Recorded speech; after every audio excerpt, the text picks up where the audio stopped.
Era uma segunda-feira, 15 de abril de 2024, daquelas que a primavera parece finalmente decidir se firmar. O céu estava de um azul imaculado, sem uma única nuvem, e o ar trazia um calor suave que convidava a abrir as janelas. Foi ali, junto à vidraça, que me detive, observando o jardim despertar depois do inverno. No centro do quintal, a velha macieira que Natália e eu plantamos 3 décadas atrás exibia seus primeiros botões, pálidos e rosados, como um sinal de que a vida, teimosa, sempre renasce. Preciso podar aqueles galhos secos, pensei, enquanto tomava um gole do chá que já havia esfriado. O dia começou como sempre. O despertador soou pontualmente às 6 da manhã. Levantei-me, vesti o roupão e parti para a rotina matinal. Alongamentos, 3 séries de 10 agachamentos e flexões apoiado na cadeira. Não era mais o mesmo de 20 anos atrás, afinal, aos 68, o corpo já dá seus recados. Mas a disciplina, essa eu nunca abandonei. Afinal, quem passa a vida projetando pontes aprende que 1 milímetro de descuido pode custar caro. A precisão se torna um hábito, um jeito de ser. Mesmo aposentado há 7 anos, meu dia ainda seguia um cronograma rigoroso. Café da manhã, leitura do jornal, lista de compras no bolso. Engenheiro até a medula, mesmo longe das obras. Foi quando, ao buscar a lista no bolso da camisa, senti algo estranho no peito. Não era dor, exatamente, mas uma pressão súbita, como se alguém tivesse apertado meu coração por um instante. Deve ser a pressão, murmurei, dirigindo-me ao cômodo em busca do aparelho de medir. Nos últimos tempos, os números vinham oscilando entre 160 e 145, mas eu sempre adiei a ideia de marcar uma consulta. Afinal, quem tem tempo para médicos? Há sempre algo mais urgente, a conta para pagar, o encanamento que vaza, a correspondência para organizar. O tocômetro estava sobre a comoda, aquele mesmo móvel onde guardávamos as fotos da família. Meus olhos, quase sem querer, pousaram sobre o retrato de Natália, tirado no dia de nosso aniversário de bodas de prata. Seu sorriso tão vivo na imagem, ainda me fazia apertar a garganta depois de 8 anos sem ela. Ao lado, a foto de Anusha, nossa filha, no vestido de formatura, orgulho estampado no rosto. Hoje, aos 42, já não era mais a menina daquela época. Uma advogada respeitada, casada há 15 anos com Marathi. Não era meu genro ideal, mas ela havia feito sua escolha e eu respeitava. Afinal, o que importa é que ela fosse feliz. No canto mais afastado da comoda, dentro de uma moldura de vidro, repousava a medalha do meu avô, concedida pela tomada de Berlim. Eu mal me lembrava dele, apenas de um homem de cabelos brancos, bigodes espessos e um cheiro forte de fumo. Ele se foi quando eu tinha 7 anos, mas aquela medalha sempre representou algo maior do que um simples objeto. Talvez fosse uma ligação com o passado, um lembrete de que existem coisas mais importantes do que a correria do dia a dia. Toquei levemente o vidro com as pontas dos dedos, e foi então que uma dor aguda me atravessou o peito, como se um peso imenso tivesse caído sobre mim.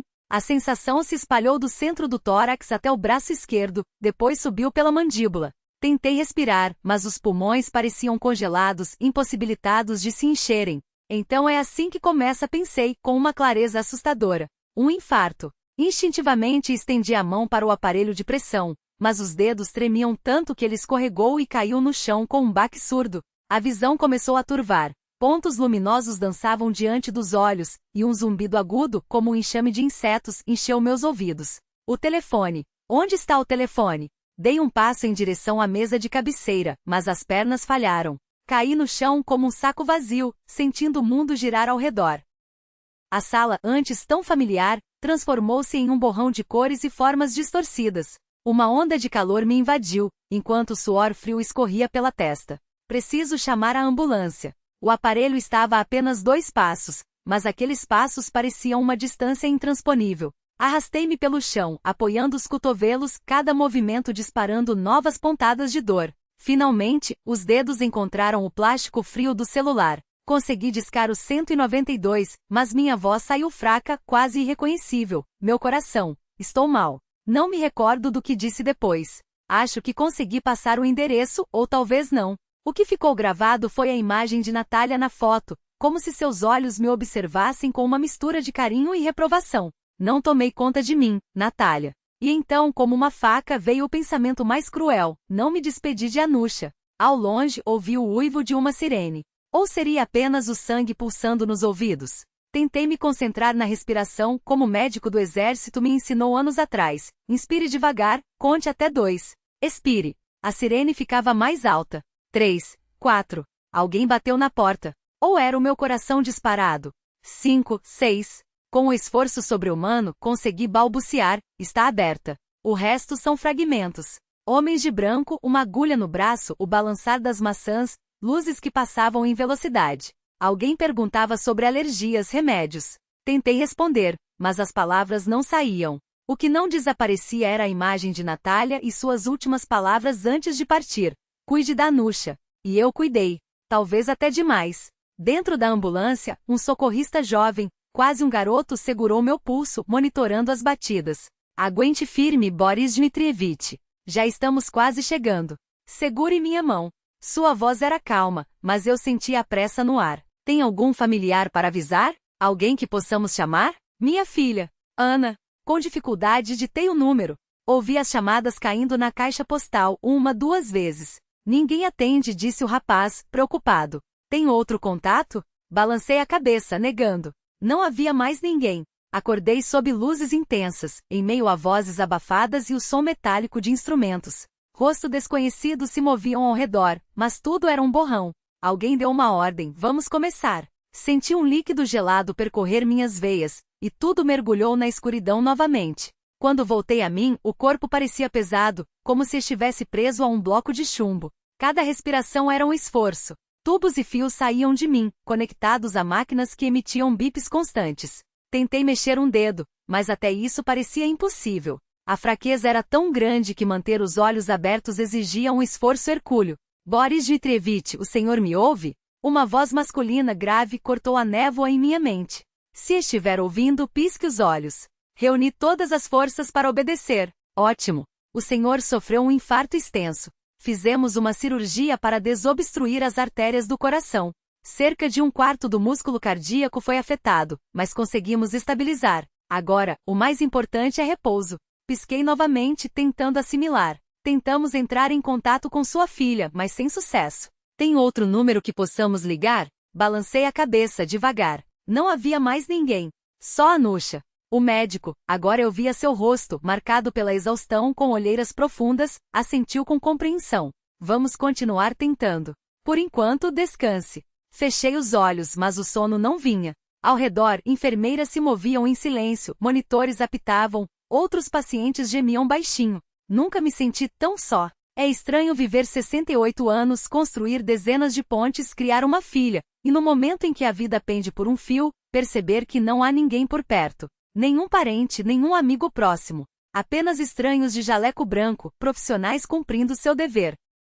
O coração, que há pouco doía fisicamente, agora latejava com outra dor mais profunda. Onde estava Anusha? Por que não atendia? Será que algo havia acontecido com ela? Ou estaria tão envolvida com seus casos jurídicos que nem sequer notara as chamadas? A noite avançava lenta, como uma névoa espessa sobre um rio. Na reanimação, as luzes foram diminuídas, restando apenas o brilho fraco dos monitores e a lâmpada sobre o balcão das enfermeiras. Deitado, ouvia o ritmo do meu próprio coração ecoando no aparelho, e refletia sobre como a vida pode ser irônica. Passamos anos fazendo planos, nos preocupando com detalhes, e de repente, tudo se resume a uma linha tênue entre a vida e a morte. Antes, eu mal pensava nisso. Sabia, é claro, que um dia chegaria, mas era algo distante, abstrato, algo que acontecia com os outros. Agora, porém, ela estava ali, respirando em minha nuca, e pela primeira vez, senti seu hálito gelado. Sua presença era física, tangível. Um arrepio na espinha, dedos que tremiam sem motivo, um peso no peito que não vinha da doença. De repente, percebi quantas coisas deixei de dizer aos que amava. A Natália, por exemplo, nunca lhe confessei o quão grato era por cada manhã ao seu lado. A Anushka, nunca lhe disse com todas as letras o orgulho que sentia dela, apesar de tudo. Pela primeira vez em anos, chorei. As lágrimas escorriam pelas têmporas, molhando o travesseiro, e eu nem tentei contê-las. Na penumbra da UTI, entre os bips dos aparelhos e o gotejar das soros, achei que ninguém testemunharia a fraqueza daquele velho construtor de pontes. Natália, se estiveres em algum lugar, espera só mais um pouco, sussurrei para o vazio. Deixa-me ver a Anushka uma última vez. Dizer que a amo. Depois estou pronto. O coração falhou. O monitor emitiu um alarme agudo. De algum lugar surgiu uma enfermeira, movimentou-se com urgência, pressionou o botão de chamada. Ouvi sua voz preocupada. Doutor, acho que é arritmia. Mas tudo parecia acontecer com outro homem do outro lado de um vidro espesso. A última imagem que guardei antes de mergulhar na escuridão foi o teto branco da UTI, dissolvendo-se como névoa, e uma voz suave na cabeça: cuide da Anushka. Enquanto a consciência se esvaía, uma clareza repentina me invadiu. Será que ela cuida de mim? Terça-feira, dissera a enfermeira quando voltei à tona. Quantas horas ou dias haviam passado permaneceu um mistério. Na UTI, o tempo não se mede por relógios, mas por procedimentos, injeções, visitas médicas, trocas de plantão. Um fio de luz através das persianas sugeria que era dia. Meu corpo parecia estranho, pesado, desobediente. A boca estava tão seca que a língua grudava no céu da boca. Tentei mexer-me e senti a tensão dos tubos e sensores que me envolviam como os fios de Lilliput aprisionando Gulliver. Acordou? Ótimo, disse uma voz masculina à minha direita. Com esforço virei a cabeça. Ao lado da cama, um homem alto de jaleco branco, por volta dos 50 anos, com fios grisalhos nas têmporas e um olhar atento. Seu rosto me era familiar, mas a memória teimava em não revelar o nome. Sou Igor Mikhailovich Ershov, seu médico, apresentou-se, como se lesse meus pensamentos. Lembra o que aconteceu? Tentei responder, mas só saiu um som rouco da garganta. O doutor aproximou um copo com água e uma palhinha. O líquido fresco devolveu-me a voz. Infarto, murmurei. Exato, confirmou Ershov. Infarto agudo do miocárdio. Foi sorte a ambulância chegar tão rápido e a vizinha ter deixado os paramédicos entrarem. Mais meia hora, e não teríamos como ajudá-lo. A vizinha? Ah, sim, Helena Petrovna. Ela tinha uma chave reserva do meu apartamento. Sério? Perguntei, cada palavra custando um esforço sobre-humano. O doutor não suavizou a verdade. Muito sério, Boris Dmitrievich. 25% do músculo cardíaco foram danificados de forma irreversível. Fizemos um stem, restauramos o fluxo sanguíneo, mas... Hesitou, como se escolhesse as palavras. Seu coração agora é como um motor com 500 mil quilômetros. Vai funcionar, mas exigirá cuidados especiais.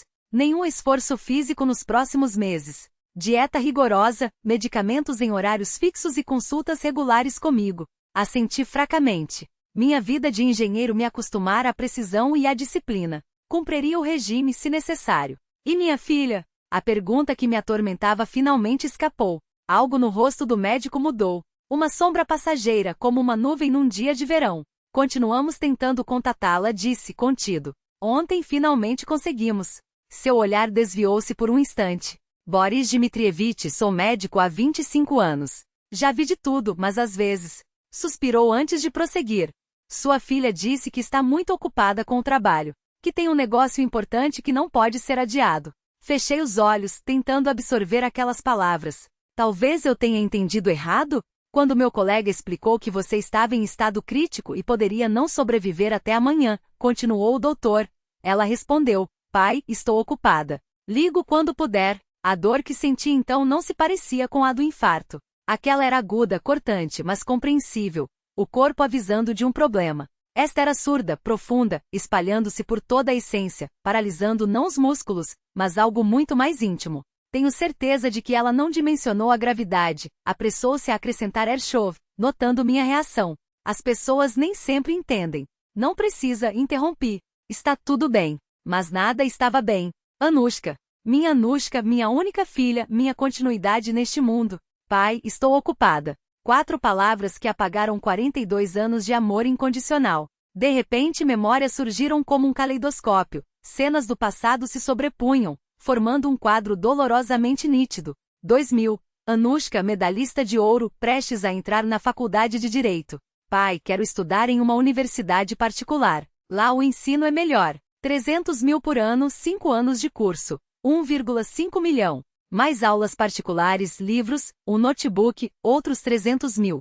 Total, 1,8 milhão de rublos. Economizei cada copec do meu salário, peguei trabalhos extras, fazia plantas de projetos até altas horas. Natália remendou o mesmo casaco por 3 invernos seguidos. Cortamos gastos em tudo, até em remédios. Não importa, o essencial é que nossa filha tenha uma boa formação. 2009, o casamento de Ana e Marat. Papai, você quer que sua princesa tenha um conto de fadas, não quer? Restaurante à beira do rio, 200 convidados, vestido de 250 mil, 3 bandas diferentes, fogos de artifício no final. Total, 1,2 milhão. Marat disse que a parte dele seria modesta. Meus pais não são ricos. No fim, sua contribuição foi 1/5 do total. E mesmo isso, ele me pediu emprestado uma semana antes da cerimônia. 2012, a casa própria. Pai, encontramos o apartamento perfeito. 3 quartos novo, vista para o parque. O banco não libera hipoteca sem entrada. Vendi a Dasha que Natália e eu compramos para nossa velhice e juntei todas as economias. 4 milhões para o sinal para que a jovem família tivesse um teto. É um investimento no futuro deles. 2017. Natália já havia partido. Marat chegou com uma ideia de negócio genial. Um restaurante de culinária asiática Boris Dmitrievich. É uma mina de ouro. Recuperamos o investimento em 1 ano, juro. Ana me olhava com olhos suplicantes. Pai, é a chance dele. Marat finalmente se encontrou. 3,5 milhões. Como uma vaca lambendo o próprio chifre. O restaurante fechou em 8 meses.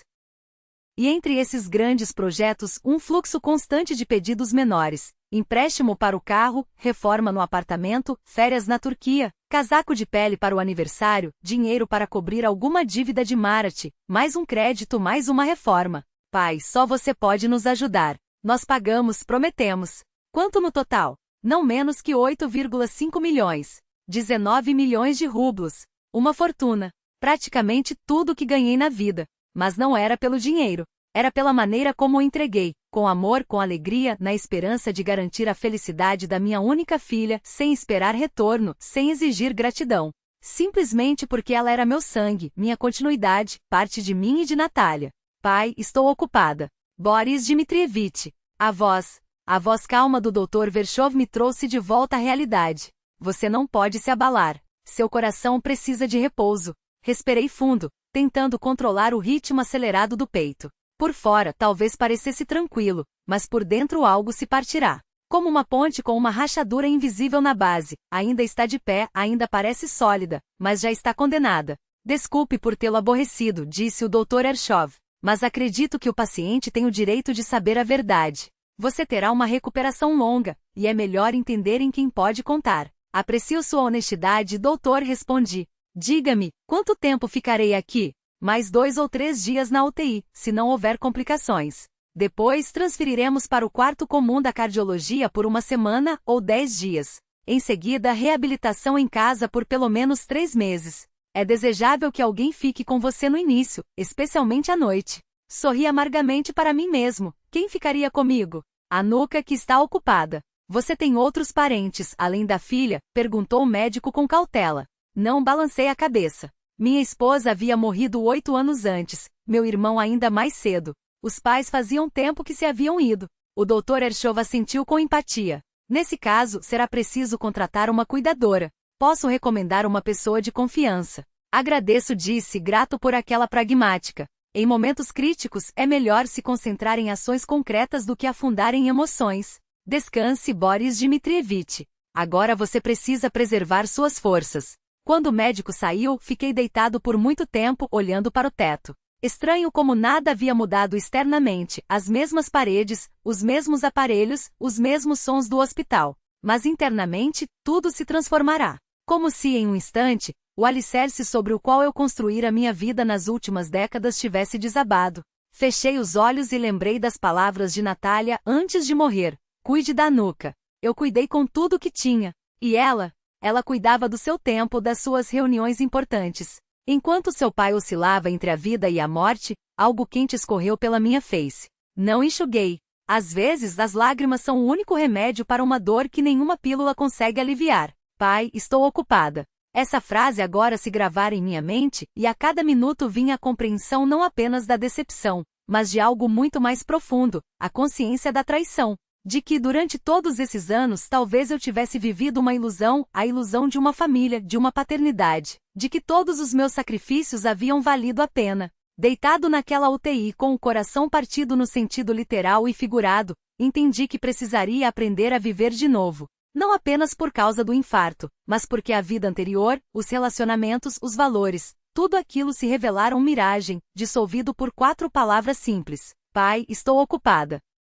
As paredes do hospital, em 2 semanas, tornaram-se quase familiares. O teto branco com uma rachadura sinuosa sobre a cama parecida com um rio. A enfermeira Valentina Sergeyevna, com seu jeito característico. E aí, Dmitrievich, como vão as coisas hoje? O Dr. Ershov, com suas rondas diárias e seu profissionalismo humano. Até me acostumei com o companheiro de quarto, Mikhail Petrovitch, ex-motorista de ônibus, com suas histórias intermináveis sobre a linha 16. Tudo aquilo criava uma ilusão de segurança. Ali eu estava sob cuidados. Ali havia sistema e ordem. Mas o que me esperava em casa? Essa pergunta me assombrava cada vez mais nas noites silenciosas, quando o hospital adormecia e só restavam o zumbido monótono dos aparelhos e os passos esparsos da plantonista no corredor. Ania não apareceu nenhuma vez. Ligou 3 breves formais como se marcasse presença em uma agenda. Como você está, pai? Os médicos são bons? Precisa de algo? Eu respondia que tudo estava bem, que os médicos eram excelentes, que não precisava de nada. As ligações não duravam mais que 3 minutos. Ela sempre tinha pressa. E então, no último dia de abril, o Dr. Ershov anunciou minha alta. Boris Dmitrievich, fizemos tudo o que podíamos. A recuperação continuará em casa. Aqui está a lista de medicamentos. Ele me entregou uma folha com as prescrições. Este é o cronograma de consultas na nossa clínica. E aqui estão os contatos da cuidadora de que falamos. Na primeira semana, é melhor que alguém fique com você. Agradeço, Igor Mikhailovich. Recebi os papéis, sentindo uma estranha inquietação. E o transporte para casa? Sua filha não poderá buscá-lo? Havia clara desaprovação em sua voz. Ela tem uma reunião importante hoje, menti. Embora Ania não tivesse oferecido ajuda nem perguntado sobre a data da alta, Ershov franziu os lábios. Entendo. Nesse caso, podemos chamar um táxi social. É gratuito para pacientes pós-infarto. Não é necessário, balancei a cabeça. Tenho dinheiro para um táxi comum. Assim, acabei dentro de uma Lada surrada cor café com leite, dirigida por Viktor Sergeyevich, um homem robusto, de barba espessa e olhar atento. Rumo ao distrito de Kanavinsky, confirmou ele quando me acomodei no banco traseiro. Conheço bem, sou de lá. O carro arrancou, saindo do estacionamento do hospital. Era estranho ver o mundo depois de 2 semanas entre 4 paredes. A primavera havia se instalado por completo. Verde vibrante, macieiras em flor, o burburinho dos transeuntes. A vida seguia seu curso, indiferente ao meu drama pessoal. Saindo do hospital, então disse Victor, olhando-me pelo retrovisor. Sério, foi infarto? Sim. Ufa, não é fácil. Eu mesmo passei por uma crise hipertensiva há 2 anos. Pensei que fosse o fim. E quem cuidará de você?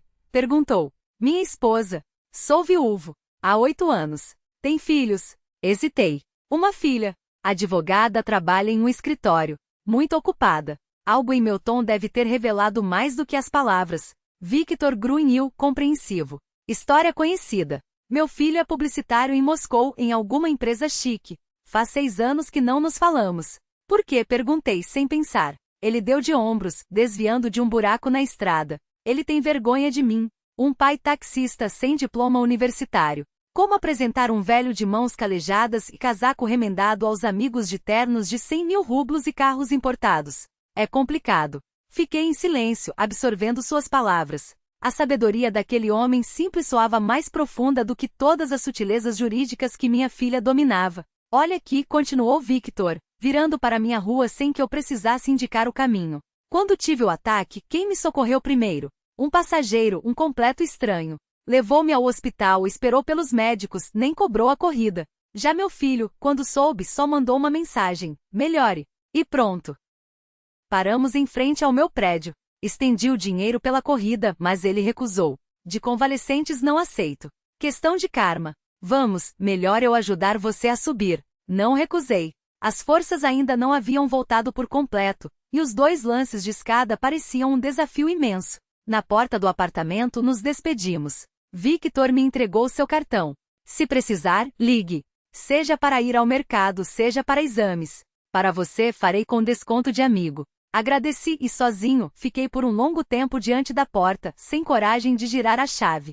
Algo me dizia que ao cruzá-la, entraria em uma realidade nova, uma realidade que não. Encontrei uma caixa de remédios esquecida no armário da cozinha. A receita era de 6 meses atrás, antibióticos que nunca cheguei a tomar. Naquele momento eles me pareceram um símbolo, algo prescrito para curar, mas abandonado antes de fazer efeito. Assim como minha relação com a filha. O interfone soou novamente, agora com insistência agressiva.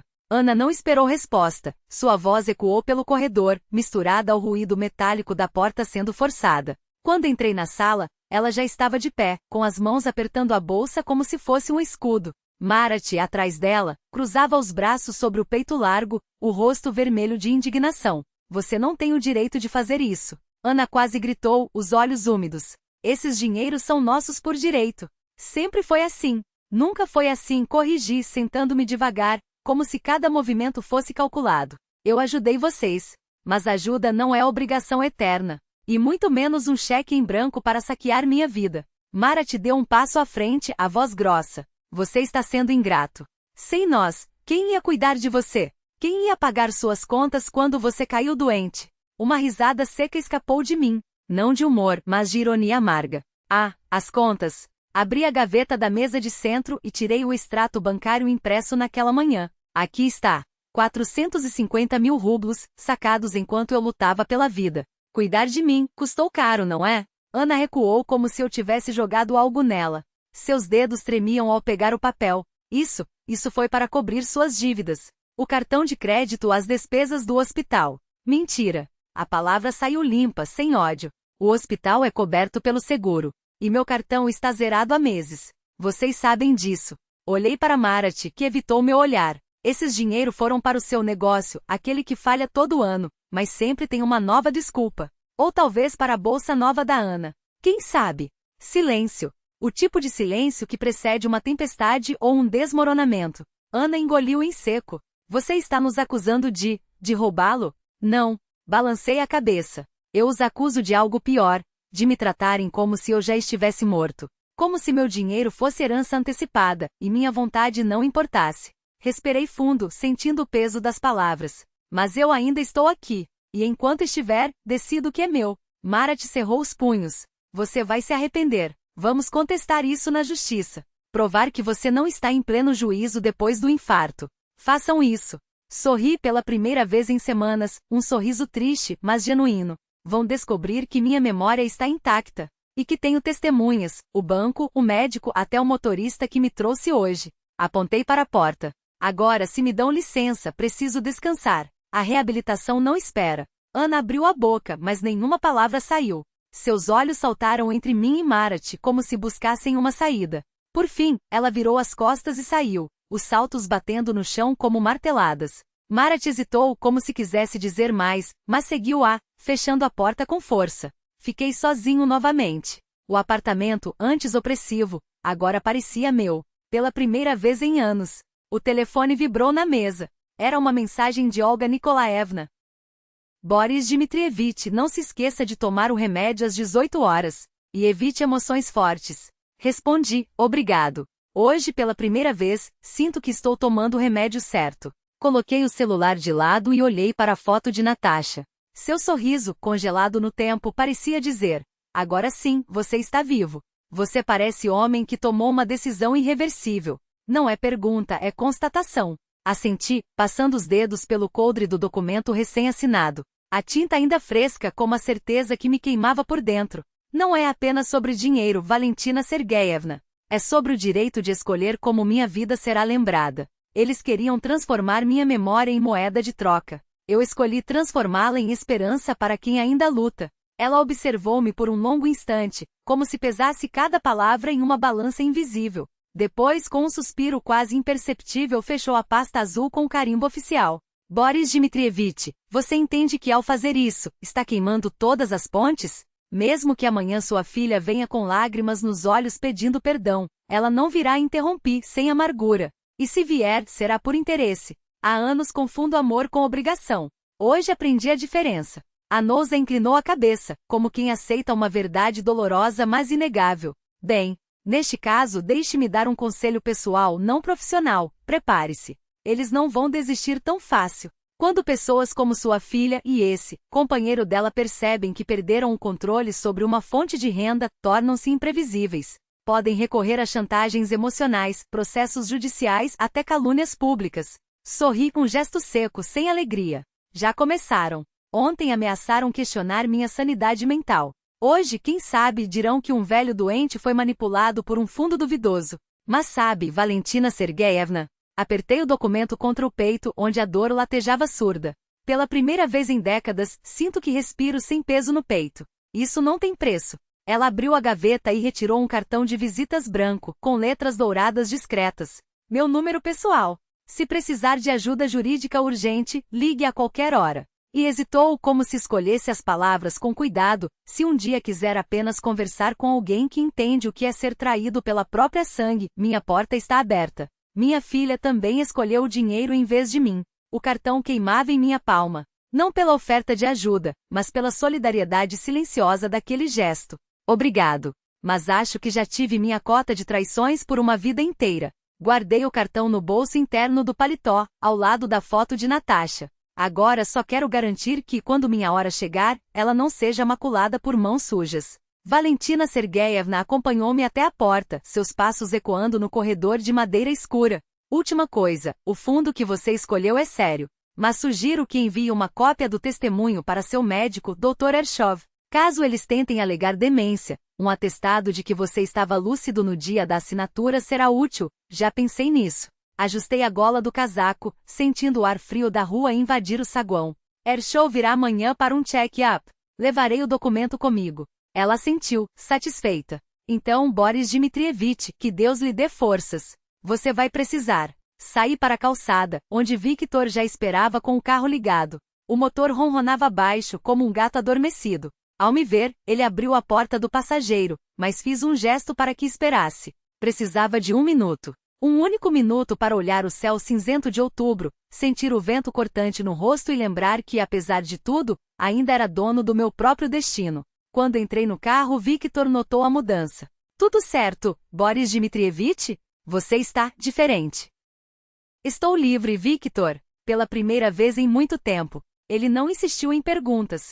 Homens como Victor, que viram a vida de perto demais, reconhecem o peso de certas palavras sem precisar decifrá-las. Enquanto o carro se afastava da calçada, olhei pela última vez para o prédio do notário. Não como um homem que fechará uma porta, mas como quem acaba de abrir uma janela. E pela janela aberta, entrava um ar novo. Duro, gelado, mas meu. Por que não a sua filha, Boris Dmitrievich? Victor franziu o senho, como se a pergunta lhe escapasse antes que pudesse filtrá-la. As pessoas costumam garantir o futuro da família primeiro. Suspirei, olhando para as mãos que construíram pontes, assinaram contratos, apertaram outras mãos em acordos que mudaram vidas.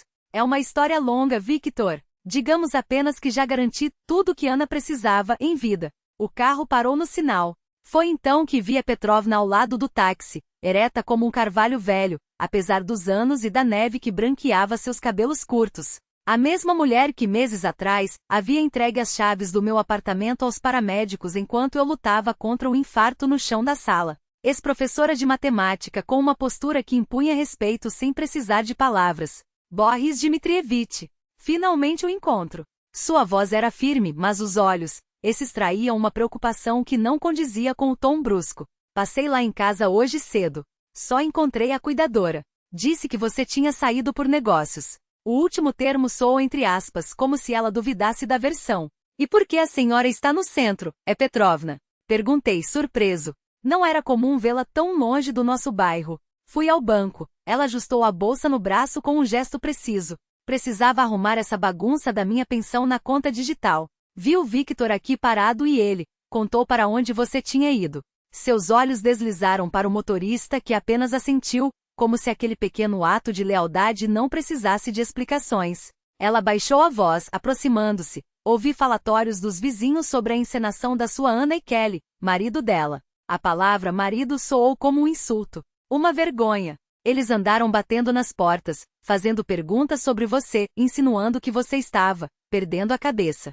Seus lábios se apertaram, mas escolheram a pessoa errada para mexer. Dei-lhes uma resposta que não esquecerão tão cedo.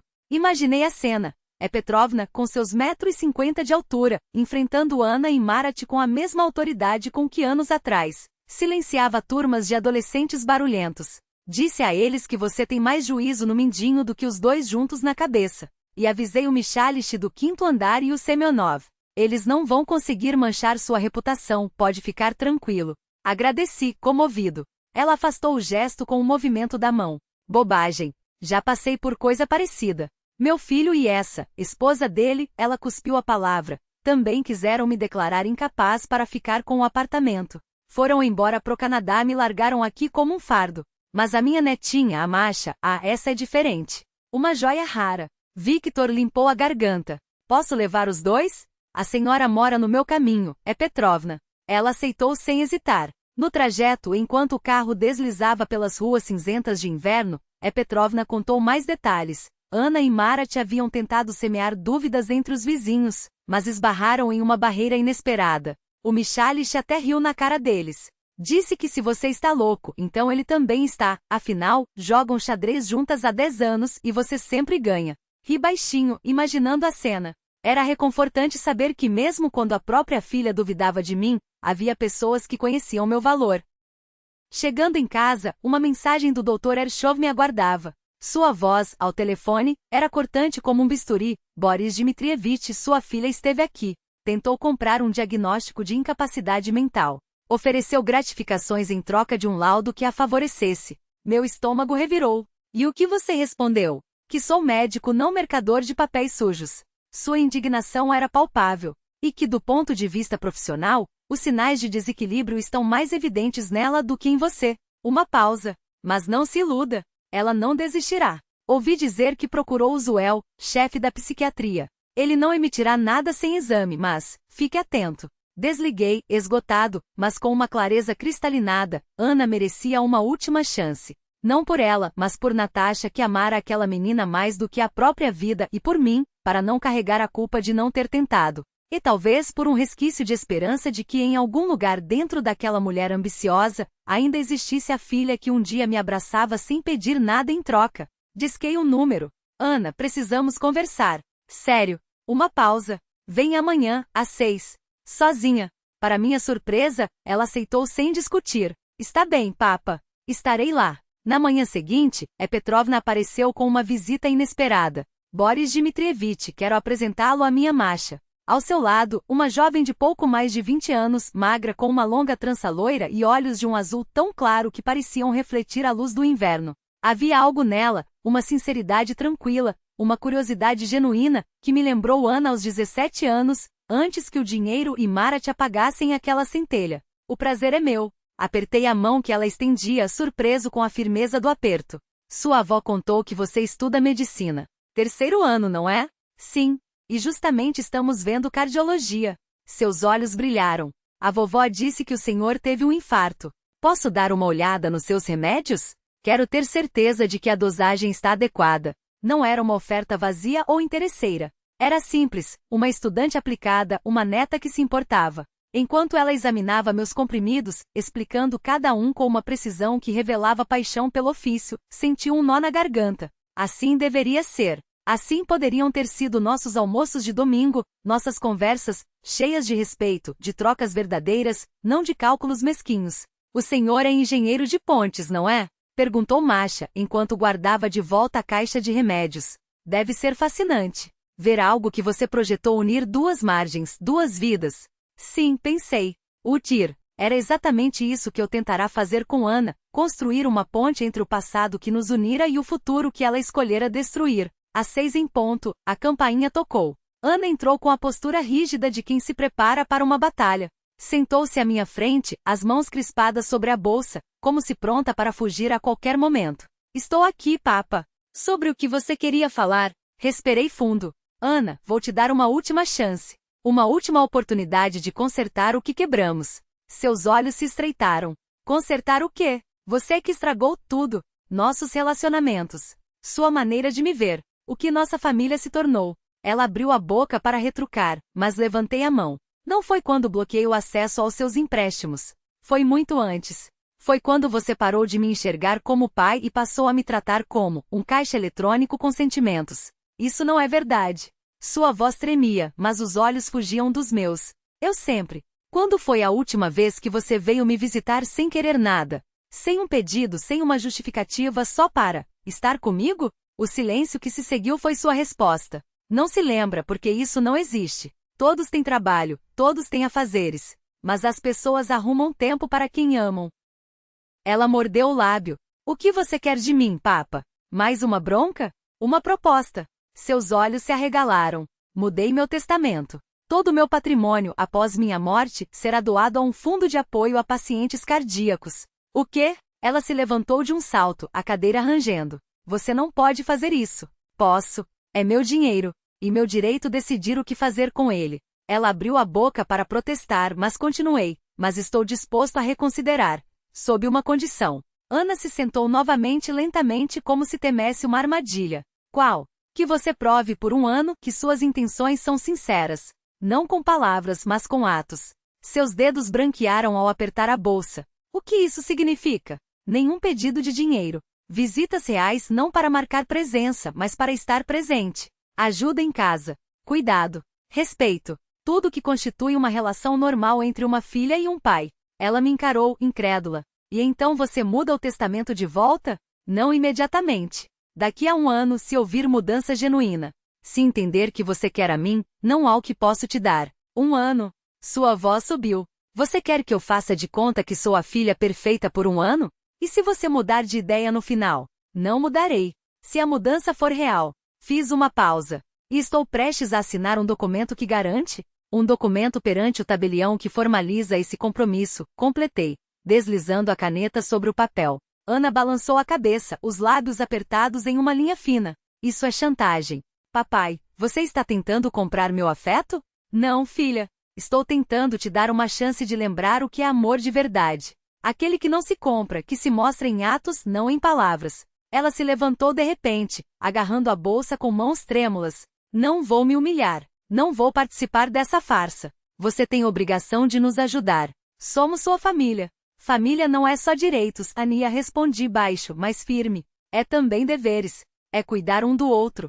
Quando você precisou, eu estive lá. Onde você estava quando eu precisei? Chega, cortou, dirigindo-se à porta. Guarde seu dinheiro. Nós nos viramos sozinhos. Antes de sair, virou-se uma última vez, os olhos brilhando com algo entre raiva e uma dor antiga. Sabe, papai? Você sempre foi frio, calculista. Até com a mamãe nunca soube amar de verdade. Por isso eu sou assim. A porta bateu. Fiquei sozinho entre as fotografias nas paredes, rostos que me observavam em silêncio. Os olhos ardiam, mas não havia lágrimas. Todas já haviam sido gastas naquela semana. A última esperança de reconstruir minha família desabara. E no entanto, junto com a dor, veio um alívio estranho. Como se uma corrente que há anos aprisionava minha alma finalmente se rompesse. Eu tinha feito tudo o que podia. Ofereci um caminho, estendi a mão. Ela escolheu não pegá-la. Agora eu estava livre. Livre para construir uma vida nova sem ilusões, sem autoengano, ao lado daqueles que me valorizavam como pessoa, não como carteira. Aproximei-me da janela. O sol da tarde dourava as copas das árvores. No banco do jardim, Masha estudava com um livro aberto no colo, enquanto Helena Petrovna arrumava biscoitos numa bandeja. Riam de algo, felizes em seu mundo simples e sincero. Aí está uma família de verdade, pensei. E pela primeira vez em semanas, senti uma calma profunda. O tempo passa de maneira surpreendente quando paramos de contá-lo. 6 meses se esvaíram como virar de uma página de calendário, não meio ano. Uma manhã de outubro, clara e fresca, me encontrei sentado no banco do nosso pátio, observando as folhas dançarem ao sabor do vento. O coração já não me incomodava. Graças à disciplina rigorosa com as recomendações do Igor Mikhailovich, eu me recuperara quase por completo. Claro, a resistência de antes não voltaria, mas para alguém que sobrevivera a um infarto massivo, eu me sentia excepcionalmente bem. Eis que chegamos, a voz de Helena Petrovna me tirou da reflexão. Ela vinha pela alameda acompanhada por Masha e um jovem com uma pasta volumosa debaixo do braço. Conheçam o Sasha, colega de turma da Masha, apresentou ela. Eles estão desenvolvendo um projeto sobre cardiologia e vieram consultá-lo como paciente experiente. Não estamos atrapalhando? Masha me olhava com aquela mistura rara de cuidado e respeito que tão pouco se vê nos jovens hoje. Como assim, menina? Fico honrado. Entrem, a chaleira acabou de apitar. Aqueles meses tinham transformado minha casa. O silêncio opressivo desaparecera, assim como o ar viciado da solidão. Agora vozes preenchiam os cômodos. Masha aparecia regularmente com dúvidas de estudo, escolhera se especializar em cardiologia, e eu, sem perceber, me tornei seu cobaia voluntário. Mas não havia incômodo nisso. Pelo contrário, sua sinceridade em querer ajudar os outros me renovava a fé no futuro. Helena Petrovna passava quase todos os dias, ora com os pirogues caseiros, hora para discutir as notícias. Até o Victor, o taxista, se tornará frequente em nossos chás dominicais. E a cada 2 semanas, sem falta, Igor Mikhailovich Ershov aparecia para checar minha saúde, ou simplesmente conversar. Descobrimos, para nossa surpresa, quanta coisa tínhamos em comum: o amor pela literatura clássica, o gosto por xadrez, o interesse pela história da engenharia. Pouco a pouco, um novo círculo se formara ao meu redor. Não parentes, mas pessoas próximas, aquelas que não precisavam do meu dinheiro, que valorizavam minha experiência, meus conhecimentos, a simples troca humana. Boris Dmitrievich, chegou uma intimação para você, disse Helena Petrovna, enquanto nos acomodávamos na sala. Encontrei o carteiro no correio. Ele me entregou. Estendi a mão para o envelope oficial, carimbado pelo Tribunal Distrital. Abriu, corri os olhos pelo texto e soltei um riso seco. Ana e Marat haviam, afinal, entrado com uma ação para contestar o testamento. Tentavam provar que eu estava incapacitado no momento da assinatura. Que descaramento! Indignou-se Helena Petrovna. Depois de tudo que você fez por essa filha. Era previsível. Guardei o papel de volta no envelope. Eles não têm chance, afirmou Sasha, convicto. Meu pai é advogado, especializado justamente em heranças. Se o Igor Mikhailovich assinou um laudo atestando sua lucidez, nenhum juiz vai contestá-lo. E eu posso testemunhar. Apoiou Masha com a autoridade de futura médica. Vi o senhor logo após a doença. Não havia nenhum sinal de demência ou comprometimento cognitivo. Sua prontidão em me defender me comoveu profundamente. Era assim que deveria ser uma família. Pessoas que se colocam ao seu lado nas horas difíceis, não por interesse, mas por justiça e afeto. O julgamento ocorreu 1 mês depois, e como Sasha previra, terminou a meu favor. Ana e Marat perderam feio. O depoimento de Igor Mikhailovich foi decisivo. Ele compareceu pessoalmente apesar da agenda lotada, e desmontou todas as alegações com dados médicos e terminologia precisa. Vi o rosto de minha filha quando a sentença foi lida, uma mistura de fúria, frustração e surpreendentemente alívio. Como se finalmente estivesse livre da obrigação de fingir ser a filha dedicada que há muito deixará de ser. Após a sessão, tentei me aproximar dela, mas Marat a afastou, lançando por cima do ombro. Isso não acabou, velho. Encontraremos outros jeitos. Mas acabará. Pelo menos, acabará a ilusão de que poderíamos resgatar o passado e começar algo novo. Nos meses seguintes, foi como se eu ganhasse um segundo fôlego. Com a ajuda de um advogado, formalizei documentos adicionais para garantir que minha vontade fosse cumprida. A maior parte dos recursos, de fato, iria para o Fundo Segundo Coração, mas surgira uma nova cláusula. A casa ficaria para Masha com a condição de que Helena Petrovna pudesse morar nela pelo resto de seus dias. Quando contei a decisão a Helena Petrovna, ela chorou. Boris Dmitrievich, o que o senhor está fazendo? Não podemos aceitar um presente desses. Podem e vão aceitar, respondi firme. Não tenho mais família a quem deixar esta casa. Mas vocês e Masha se tornaram mais próximos do que muitos parentes. E quem, senão uma futura cardióloga, deveria viver na casa de um paciente cardíaco? No dia do meu 69º aniversário, exatamente 1 ano após o infarto que mudará tudo, organizamos uma pequena celebração. Vieram todos que se tornaram importantes naquele ano difícil, Helena Petrovna com Masha, Igor Mikhailovich e a esposa Victor, alguns vizinhos com quem criará laços afetuosos. Quando a festa estava no auge, levantei-me e pedi silêncio. Meus amigos, hoje é um dia especial. Há 1 ano, eu estava entre a vida e a morte e achava que morreria sozinho, sem família. Mas o destino traçou um caminho diferente. Tirou de mim os parentes de sangue, mas me deu uma família de verdade, vocês, pessoas que estão ao meu lado não por obrigação ou interesse, mas pelo chamado do coração. Aproximei-me da cômoda e peguei a caixa de vidro com a medalha do meu avô. Era a condecoração pela tomada de Berlim, o bem mais precioso que possuía. Um símbolo de coragem, honra e lealdade ao dever. Queria que ela encontrasse um novo guardião. Virei-me para Masha. Mashenka, você me lembra minha filha na juventude, antes que a vida e as escolhas erradas a transformassem. Em você vejo o que sempre valorizei acima de tudo: honestidade, dedicação e a capacidade de cuidar dos outros. Quero que esta medalha fique com você. Você dará continuidade à tradição de honra nesta família, não por laços de sangue, mas de espírito. Masha recebeu a caixa com mãos trêmulas. Seus olhos brilhavam com lágrimas. Boris Dmitrievich, eu não sei se mereço. Merece, interrompi com suavidade. Mais do que qualquer um. Nesse momento ouviu-se a campainha. Helena Petrovna foi atender, e um silêncio repentino tomou conta da sala. Na porta estava Ana. Magra com olheiras fundas, seus olhos revelavam uma mistura de cautela e arrependimento. Papa, sua voz tremeu. Posso conversar? Os convidados discretos retiraram-se para a cozinha, deixando-nos a sós. Ana sentou-se à minha frente, torcendo nervosamente a pulseira do relógio. Vim me desculpar. De verdade. O que mudou, Ania? Perguntei sem acusação, apenas com curiosidade genuína. Tudo. Ela suspirou fundo. Me separei de Marat. Finalmente entendi que tipo de pessoa ele era, e em quem eu me tornei ao lado dele. Lamento pelo divórcio. Não precisa. Foi para melhor. Ana baixou os olhos, depois os ergueu, cheios de lágrimas. Pensei muito em nossa última conversa, no que você me ofereceu. Na época fiquei furiosa, achei que era chantagem. Mas depois percebi, você só queria de volta sua filha. Não aquela mulher que aparecia só por dinheiro, mas a filha de verdade. Ela segurou meu olhar, e seu rosto transmitia uma sinceridade que há muito não via. Me perdoe, Papa.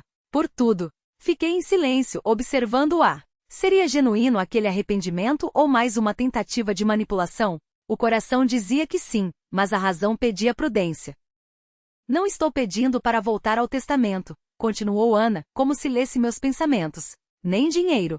Só permissão para vir às vezes conversar como antes. Há muito tempo. Suspirei. Ania, a porta desta casa nunca esteve fechada para você. Mas a confiança, isso se reconquista não em um dia, nem em um mês. Eu entendo. Estou disposta a esperar. E aprovar. Então fique. Hoje é uma celebração. Conheça meus amigos. Obrigada, Papa. Pela primeira vez em anos, seu sorriso parecia autêntico. A noite seguiu com mais um convidado. No início, Ana mantinha-se reservada, mas aos poucos se soltou, especialmente ao conversar com Masha. A jovem que receberá a medalha que um dia Marat cobiçara não despertou nela inveja, mas sim uma simpatia sincera. Quando os últimos convidados se foram, fiquei junto à janela, observando o céu estrelado. Na foto sobre a comoda, Natasha parecia aprovar, com seu olhar sereno, as mudanças em nossa vida. A medalha do avô tinha uma nova guardiã. E na casa, o riso voltará a ecoar. Masha e seus amigos, os futuros médicos, ficaram para pernoitar e agora discutiam animadamente materiais de estudo à mesa da cozinha. Não sabia o que o futuro reservava. Se o arrependimento de Ana era genuíno, se ela realmente mudaria. Mas uma lição daquele ano difícil ficará clara. Família não é questão de sangue, mas de amor e respeito. Parentes podem se tornar estranhos, enquanto estranhos se tornam família. Como engenheiro que construíra tantas pontes compreendia que às vezes não adianta consertar o que ruíra. Era preciso reconstruir sobre alicerces mais sólidos, com pilares mais resistentes e ao lado daqueles que valorizam não o que há em sua carteira, mas quem você é em seu coração.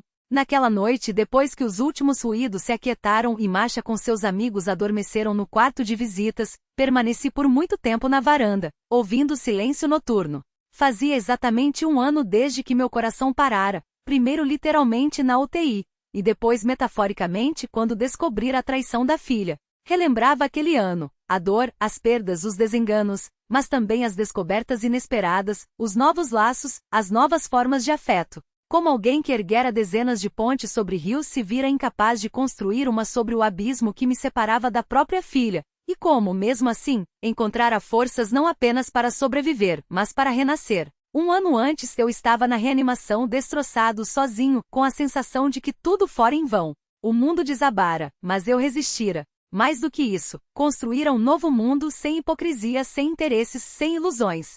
Sobre a mesinha ao lado, um copo de chá de ervas, a receita especial de Helena Petrovna, que ela preparava para fortalecer o músculo do coração, como dizia. Tomei um gole, saboreando o aroma suave de hortelã e melissa. Engraçado como os gostos mudam. Antes, só aceitava chá preto forte. Agora, aqueles infusões me davam um prazer tranquilo. Na casa onde outrora vivi com Natasha, onde Ana crescerá, agora ecoavam vozes novas. A voz entusiasmada de Masha contando sobre as aulas na faculdade. O tenor animado de Victor, compartilhando histórias de sua vida como taxista. O barítono ponderado de Igor Mikhailovich, discutindo as últimas pesquisas médicas. Até o riso cristalino de Sasha, que parecia, nutria um carinho especial por Masha. Voltaram sensações que eu esquecera. A alegria do simples convívio humano, o prazer de compartilhar conhecimentos, o orgulho pelas conquistas daqueles que apoiamos. Tudo aquilo que um dia esteve ligado à criação de Ana, mas que se perdeu quando ela cresceu e se transformou. Levantei-me da poltrona e entrei em casa. No quarto onde dormira com Natasha, agora havia apenas minha cama, nova comprada após a alta hospitalar. O médico recomendara um colchão mais firme para a coluna. Sobre a mesa de cabeceira, fotos, Natasha no dia do nosso casamento, Ana pequena de tranças, e uma imagem recente Masha segurando a medalha do avô, tirada naquela mesma noite. Não tive netos e provavelmente não os terei. Mas de certo modo, Masha se tornará minha neta não pelo sangue, mas pelo espírito. Às vezes flagrava-me contando a ela histórias de minha carreira de engenheiro com o mesmo afeto com que as contaria a uma neta de verdade. E ela ouvia com interesse genuíno, fazia perguntas, pedia que explicasse os princípios da construção de pontes. Ao deitar, meus pensamentos não se voltavam para o passado, mas para o futuro, para o dia em que Masha se tornaria uma boa médica, para a pesca no Volga com Victor, viagem que planejávamos há tempos, para a ajuda que daria a Igor Mikhailovich na organização de uma campanha beneficente do Fundo Segundo Coração. Ele me convidará a ser consultor honorário. E sabe de uma coisa? Eu era feliz de um jeito novo, diferente, mas feliz, porque finalmente entenderá. A felicidade não está na perpetuação do sobrenome, nem nos laços genéticos, nem na ilusão de uma família perfeita. Está na autenticidade dos afetos, no cuidado sem interesse, na capacidade de aceitar as pessoas como são e de deixar ir quem só traz dor. A medalha do avô agora estava com Masha, uma jovem sem nenhum gene em comum comigo, mas com valores compartilhados. Talvez aquela relíquia lhe desse força e que a medalha lhe servisse como um lembrete. A família verdadeira não é feita de sangue, mas de escolhas. De pessoas que permanecem quando o caminho fica íngreme, que estendem a mão sem esperar nada em troca.